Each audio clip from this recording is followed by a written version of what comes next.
Hello students, welcome to my channel and good evening. তো তোমরা যারা ইউপিএসসির জন্য প্রিপারেশন নিচ্ছ বা ইউপিএসসির এক্সাম হয়তো আগে বিভিন্ন টাইমস দিয়েছো, ইউপিএসসি সিভিল সার্ভিস বা আদার যে এক্সামিনেশনগুলো রয়েছে, তো তোমরা কি জানো একটা খুব ইন্টারেস্টিং একটা ইনফরমেশন রয়েছে যে ইউপিএসসি সিভিল সার্ভিস যে এক্সামিনেশন হয় এটা কতবার দেওয়া যায়। অনেকে ভাবে এটা আনলিমিটেড টাইমস দেওয়া যায় বিকজ নাম্বার অফ অ্যাটেম্পটস কিন্তু এখানে নির্দিষ্ট করা রয়েছে। তো এবছর থেকে ইউপিএসসি কিন্তু একটা খুব ইন্টারেস্টিং ফিচার বা বৈশিষ্ট্য কিন্তু ওদের ফর্ম ফিল আপের সময় নিয়ে এসছে। কিরকম বৈশিষ্ট্য? যে তোমার এরকম একটা সেকশন আসবে যেখানে ইউপিএসসি এক্সামিনেশন ইনফরমেশন বলে একটা সেকশন থাকবে, সেখানে বলা হবে হ্যাভ ইউ এভার বিন ডিবার্ড, মানে তুমি কি ইউপিএসসির দ্বারা কখনো মানে ওটাকে বলা হয় নিষিদ্ধ ঘোষণা করা হয়েছে বিভিন্ন কারণের জন্য। তারপরে থাকবে have you been applied in any UPSC examination. UPSC কিন্তু অনেকগুলো এক্সামিনেশন কন্ডাক্ট করে, তুমি যদি এখানে ইয়েস করো যে আগে কোনোদিন তুমি ইউপিএসসি এক্সামিনেশন দিয়েছো কিনা, ধরো এখানে এতগুলো এক্সামিনেশন ইউপিএসসি কন্ডাক্ট করে।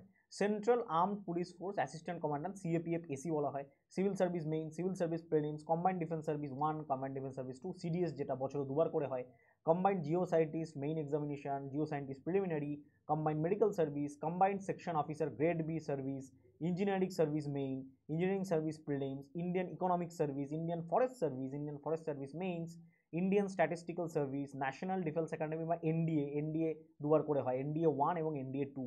তো যে কোনো একটা এক্সামিনেশন তোমরা যদি সিলেক্ট করো, সাপোজ আমি সিভিল সার্ভিস প্রিলিমিনারি সিলেক্ট করলাম, তোমাকে এখানে বলা হবে তুমি কত টাইমস এক্সামিনেশনটা দিয়েছো।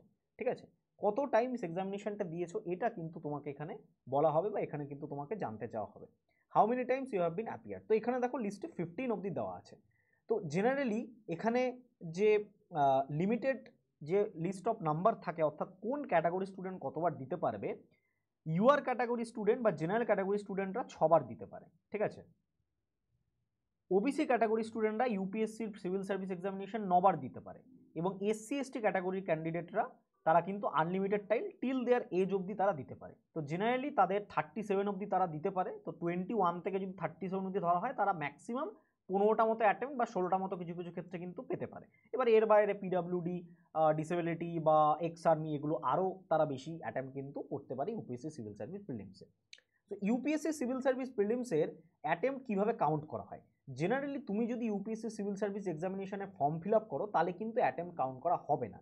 যদি তুমি এক্সামিনেশনে বসো, অর্থাৎ এক্সামিনেশনে গিয়ে তুমি যদি যে কোনো একটা পেপারে গিয়ে তুমি হাজির হও বা এক্সামিনেশন দিতে তুমি যাও এবং সেখানকার যে অ্যাডমিশন শিট রয়েছে সেটা যদি ফিল আপ করো, তবেই কিন্তু তুমি ইউপিএসসি এক্সাম দিয়েছো বলে গণ্য করা হবে।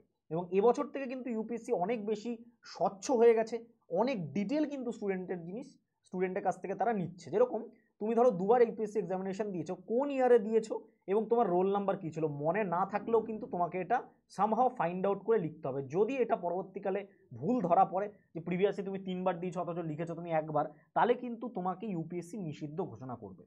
তো এরপর থেকে যারা ফর্ম ফিল আপ করবে, এখনও 2-3 দিন বাকি আছে ফর্ম ফিল আপের, যারা করছো এই জিনিসটা মাথায় রাখবে এবং সামনের বছর থেকে বা যে কোনো এক্সামের ইউপিএসসি যখন ফর্ম ফিল আপ করবে এই জিনিসটা কিন্তু মাথায় রাখবে। ঠিক আছে, আশা করি ভিডিওটা ভালো লাগলো এবং চ্যানেলের সাথে যুক্ত থাকো। যদি ইউপিএসসি সংক্রান্ত কোনো রকম প্রবলেম হয় বা কোনো কোয়ারিজ থাকে, নিচের হোয়াটসঅ্যাপ নাম্বারে তোমরা যোগাযোগ করতে পারো। Thank you.